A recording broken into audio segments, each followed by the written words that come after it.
Hello বন্ধুরা, আপনারা কে কীরকম আছেন? রুবিজ হোম কিচেনে আপনাদের সবাইকে স্বাগত জানাই। আজ আমি আপনাদেরকে ইলিশ মাছের থালি শেয়ার করব। এখানে আমি ইলিশ মাছ নিয়েছি। সব ইলিশ মাছগুলোকে আমি নুন হলুদ মেখে রেখে দেবো। নুন, হলুদ এগুলোকে খুব ভালো করে মেখে রেখে দেবো। এখানে আমি কালো সর্ষে আর সাদা সর্ষে মিক্স করে নিয়েছি, সামান্য একটু পোস্ত দিয়ে এটাকে আমি শুকনো গুঁড়ো করে নেব। এখন আমি এর মধ্যে কাঁচা লঙ্কা, দই, অল্প একটু কাজু আর নারকেল দিয়ে একটা পেস্ট বানিয়ে নেব। এপাশে আমি প্যান বসিয়ে দিয়েছি গরম করতে, দিয়ে ওর মধ্যে আমি তেল দিয়ে দিলাম, সর্ষের তেল। এখন আমি এর মধ্যে কালো জিরা, কাঁচা লঙ্কা দিয়ে বেগুনগুলোকে ছেড়ে দেবো, কেটে রাখা বেগুনগুলো দিয়ে ওর মধ্যে সামান্য একটু নুন, হলুদের গুঁড়ো দিয়ে এটাকে আমি হালকা করে ভেজে নেব। খুব বেশি লাল করে ভাজবো না, হালকা করেই ভাজবো। এখন আমি ওর মধ্যে নুন হলুদ মেখে রাখা ইলিশ মাছগুলো দিয়ে দেবো। এপাশে আমি আরেকটা পেস্ট তৈরি করব। তার জন্য এখানে আমি কালো জিরাটাকে শুকনো গুঁড়ো করে তার মধ্যে কিছু কাঁচা লঙ্কা মিক্স করে আমি ওটাকে একটা পেস্ট বানিয়ে নেব। দিয়ে ওই পেস্টের মধ্যে সামান্য একটু জল দিয়ে দেবো। জল দিয়ে ওই পেস্টটাকে রেখে দেবো। আপনারা চাইলে ছেঁকেও নিতে পারেন। ওই জলটা এর মধ্যে গড়িয়ে দেবো উপর থেকে। এগুলো ফেলে দেবো, নিচেরগুলো। এখন আমি এটাকে কিছুক্ষণের জন্য ঢেকে দেবো। কালো জিরা কাঁচা লঙ্কা বাটা দিয়ে ইলিশ মাছের ঝোল হয়ে গেছে। এখন আমি কুমড়ো পাতা দিয়ে ইলিশ মাছ ভাপা বানাবো। তার জন্য এখানে প্রথমে সর্ষে বাটা, হলুদ গুঁড়ো, লঙ্কার গুঁড়ো, স্বাদ মতো নুন, সর্ষের তেল আর কুমড়ো পাতাগুলোকে ভালো করে ধুয়ে পরিষ্কার করে আমি ওর মধ্যে নিয়ে নিয়েছি। দিয়ে খুব ভালো করে মেখে নেব। এখন আমি এর মধ্যে নুন হলুদ মেখে রাখা ইলিশ মাছগুলোকে দিয়ে আলতো হাতে মেখে নেব।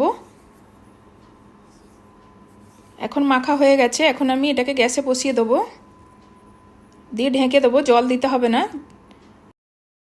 কুমড়ো পাতার থেকে জল বেরিয়েই ভাপাটা হয়ে যাবে। ইলিশ মাছগুলোকে একটুখানি এদিক ওদিক করে উল্টে দেবো। এখন আমাদের ইলিশ মাছের রেসিপিটা হয়ে গেছে। এখন আমি কুমড়ো পাতা দিয়ে পাতুরি বানাবো ইলিশ মাছের। তার জন্য আমি এখানে সর্ষে বাটা, স্বাদ মতো নুন, হলুদের গুঁড়ো, লঙ্কার গুঁড়ো, সর্ষের তেল আর মাছগুলো দিয়ে ওটাকে খুব ভালো করে মেখে নেব। এখন আমি কুমড়ো পাতাগুলো দিয়ে মাছগুলোকে মুড়ে নেব। পাতাগুলো একটু ছোট, তার জন্য আমি 2-3টে পাতা দিয়েছি। ওর মধ্যে একটা কাঁচা লঙ্কা দিয়ে এটাকে খুব ভালো করে মুড়িয়ে নেব। এখন একটা প্যানের মধ্যে সর্ষের তেল গরম করতে বসিয়ে আমি ওই পাতুরিগুলো এর মধ্যে দিয়ে ঢাকা দিয়ে দেবো। দিয়ে এপিট ওপিট করে ভেজে নেব। পাতুরিগুলোও প্রায় হয়ে এসেছে। এখন আমি নামিয়ে নেব।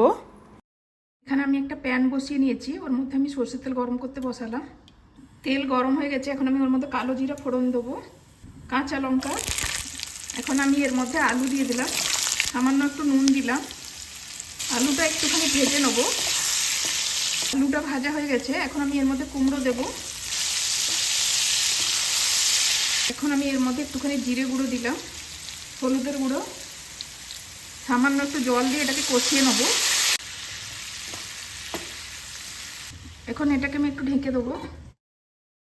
এর মধ্যে এখন ইলিশ মাছগুলো দিয়ে দেবো, নুন হলুদ মেখে রাখা ইলিশ মাছগুলো দিয়ে এপাশ এপাশ করে একটুখানি উল্টে নেব। এখন আমি এর মধ্যে আন্দাজ মতো জল দিয়ে দিলাম। আপনারা যেরকম ঝোল চাইবেন সেরকম জলটা দিয়ে দেবেন। এখন আমি এটাকে আর কিছুক্ষণের জন্য ঢেকে দেবো। এখন এটা হয়ে গেছে।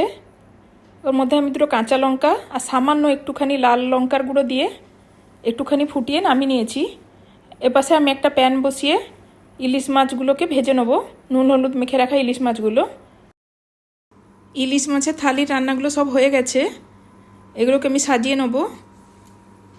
আজ আমাদের ইলিশ মাছের মধ্যে আছে ইলিশ মাছ ভাজা, কুমড়ো পাতা দিয়ে ইলিশ মাছের পাতুরি, বেগুন দিয়ে কালো জিরা বাটা দিয়ে ইলিশ মাছের ঝোল, কুমড়ো পাতা সর্ষে দিয়ে ইলিশ মাছ ভাপা, কালো জিরা, কুমড়ো, আলু দিয়ে ইলিশ মাছের ঝোল, আপনাদের যদি এই ইলিশ মাছের রেসিপিগুলি ভালো লেগে থাকে তাহলে প্লিজ লাইক শেয়ার আর কমেন্ট করে দিবেন। চ্যানেলে যদি প্রথমবার হয়ে থাকেন তাহলে প্লিজ সাবস্ক্রাইব করে দিবেন। সম্পূর্ণ ভিডিওটি দেখার জন্য আপনাদের সবাইকে ধন্যবাদ।